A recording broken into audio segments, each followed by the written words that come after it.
Bonjour à tous et bienvenue dans une nouvelle édition de votre JT d'Agri85 TV. Cette semaine, nous ouvrons votre journal avec la venue de deux jeunes burkinabés dans des fermes vendéennes, un échange permis par l'AFDI Vendée. Bon reportage. Les activités menées dans notre groupement, c'est l'agriculture, l'élevage, le maraîchage et les petits commerces.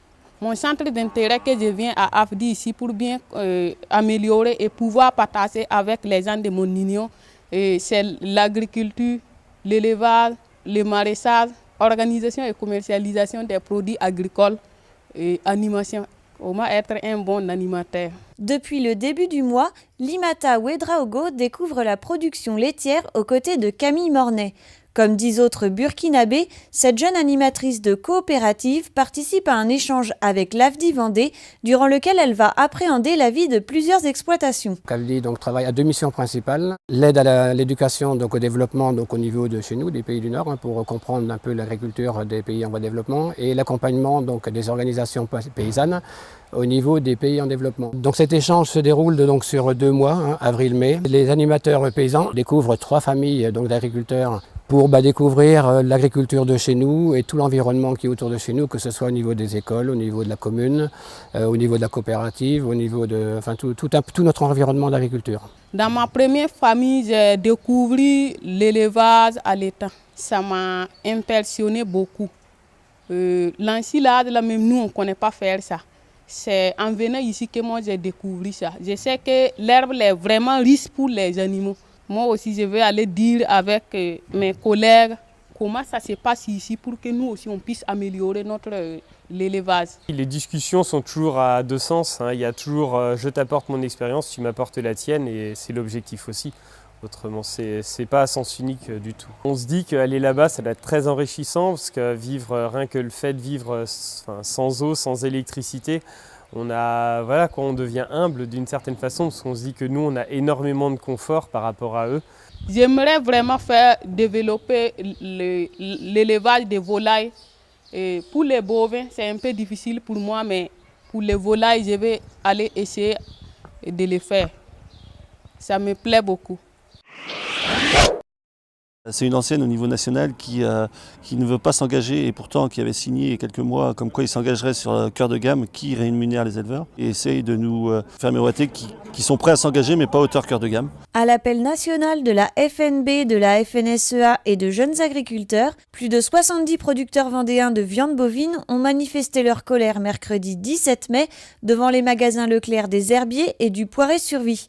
Si aucune discussion avec un responsable de magasin n'a pu être possible aux Herbiers, au Poiré-sur-Vie, les échanges n'ont pas satisfait les éleveurs. Parce que c'est deux Leclerc qui n'ont aucun accord avec des producteurs en direct ou des associations de producteurs. Et d'autant plus si on est là au Poiré-sur-Vie, c'est que M. Fillon, le directeur du Leclerc, est également responsable de la boucherie pour les Leclerc au sein du département. Il nous a réexpliqué ce qu'on savait déjà, c'est-à-dire que l'enseigne Leclerc, notamment la SCA West, ont voulu mettre en place un accord avec les éleveurs similaire en termes de qualité que le nôtre, seulement la grille tarifaire n'était pas la même. Nous, ce que l'on revendique, c'est nos coûts de production calculés par l'Institut de l'élevage, par des professionnels. Et lui, il se basait sur une grille tarifaire, donc France Agrimaire, plus 20 ou 30 centimes. Aujourd'hui, la grille France Agrimaire est aux alentours de 3,70, 3,75.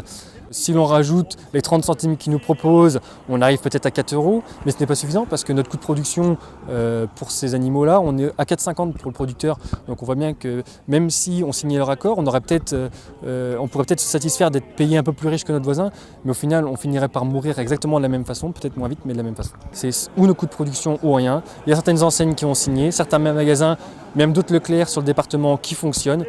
Donc de ce fait, on a demandé à M. Fillon, qui est responsable de la boucherie au niveau vendéen, de laisser sa place concrètement, parce qu'il y a d'autres collègues de son enseigne qui jouent le jeu et qui y arrivent. Donc lui, vu qu'il joue au dialogue de sourds, on ne veut plus avoir affaire avec lui. Et s'il faut revenir, on reviendra. Mais une chose est sûre, c'est qu'on ne lâchera pas. Lundi et mardi, la commission des agricultrices de la FDSEA de Vendée a accueilli les sénateurs rédacteurs du rapport Agricultrice en 2017 qui paraîtra cet été. Au programme de cette rencontre, un dîner en présence d'une quinzaine d'agricultrices du secteur du Poiré-sur-Vie, puis une immersion dans 2 élevages.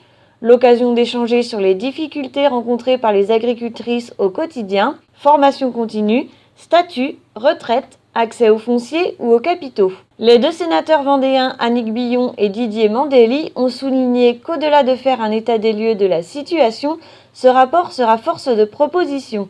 La journée passée en Vendée permettra d'étayer leurs propos. Si vous souhaitez apporter votre témoignage en tant qu'agricultrice, un questionnaire à destination du Sénat est disponible sur agri85.fr. Les éleveurs de lapins ont poursuivi cette semaine leurs actions auprès des GMS. 40 producteurs des régions Pays de la Loire et Bretagne se sont réunis devant les magasins Carrefour et Leclerc de Saint-Herblain. Retrouvez le reportage complet sur agri85.fr. Agri85 vous accompagne dans votre télédéclaration PAC. Cette semaine, retrouvez les astuces pour supprimer une alerte bloquante ZDH.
C'est la fin de cette édition. Merci à tous de nous avoir suivis et rendez-vous vendredi prochain pour un nouveau journal.